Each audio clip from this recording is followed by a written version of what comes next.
Assalamualaikum warahmatullahi wabarakatuh. Bismillah. Sahabat, siapa sih di dunia ini yang tidak punya masalah? Semua bisa saja dan pasti ada masalah. Oleh karenanya dalam menghadapi masalah-masalah yang kita hadapi, kita harus kuat. Kita harus kuat. Apa yang membuat kita bisa kuat? Apakah ada kata kuncinya? Apakah ada solusinya? Ya, maka saya punya saran agar kita selalu kuat dalam menghadapi setiap masalah. Maka terus susun dari kata kuat. K-nya adalah kontrol emosi, kuatkan sabar dan syukur kita kepada Allah SWT. Jadi kita harus kontrol emosi. Jangan marah, jangan benci, jangan bosan, jangan putus asa, jangan lemah, terus kuat. Ya, jadi kontrol emosi. Karena emosi ini kadang-kadang yang membuat kita seringkali jadi yang kuat jadi lemah, yang semangat jadi malas, gitu kan? Yang sehat jadi sakit. Nah, inilah emosi itu dahsyat sekali. Ya, bahkan yang sukses pun atau akan melangkah ke sukses itu bisa gagal gara-gara emosi. Makanya kontrol emosi, kuatkan sabar dan syukur. Sabar dan syukur itu sangat penting karena itu adalah sebuah nilai ya dalam diri kita agar setiap apa yang kita lakukan dari usaha ikhtiar kita itu akan berbuah pahala di sisi Allah SWT. Kemudian yang kedua, U-nya adalah usaha ikhtiar sebaik mungkin semata karena Allah SWT. Ya, maka kita harus usaha, kita harus ikhtiar. Ya, ikhtiar itu sangat penting, usaha itu sangat penting. Nah, kalau kita tidak tahu, ya cari informasi. Kita tidak tahu, maka kita tanya ke orang supaya orang memberikan informasi.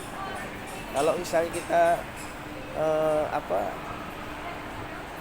ingin sehat, maka kita misalnya minum obat, itu ikhtiar.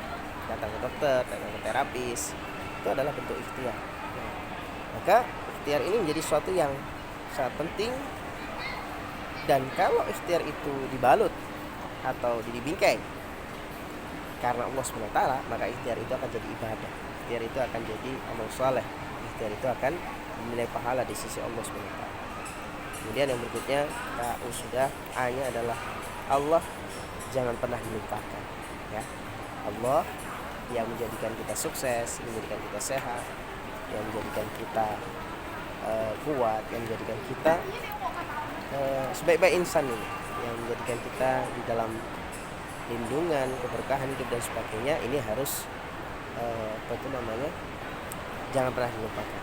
Ala bidzikrillah tatmainnul qulub, karena sebenarnya sejatinya sumber ketenangan yang benar dan sebenarnya itu adalah Allah Subhanahu wa taala.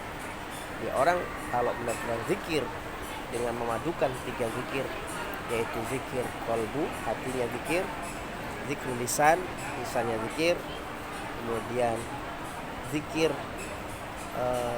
fikir atau fikirannya pun juga ikut zikir, maka semua dari anggota badannya pun akan tergerak dalam mengingat Allah SWT. Ya, menjadi refleks. Masya Allah, luar biasa. Nah, kemudian yang terakhir, T-nya adalah tafakur. Tafakur akan kebesaran Allah. Ya, jadi kalau kita melihat sesuatu yang indah, yang besar, yang luar biasa, maka kita bertafakur akan kebesaran Allah SWT. Ya, yang kita sanjung, yang kita puji adalah Allahu Akbar, Allahu Akbar, Allahu Akbar.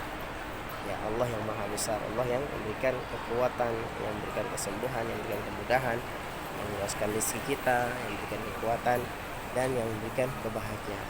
Nah, kalau sudah bisa begitu, kalau misalnya suatu saat kita ditimpa satu masalah, problema, ya, insya Allah benar-benar kita akan kuat. Kuatnya zahir batin, ya, kuat zahir batin. Makanya mudah-mudahan kita semua bisa kuat, sehat, semangat, ya, dan selalu tekad berada di jalan Allah Subhanahu wa taala, insyaallah. Demikian, semangat para sahabat. Assalamualaikum warahmatullahi wabarakatuh.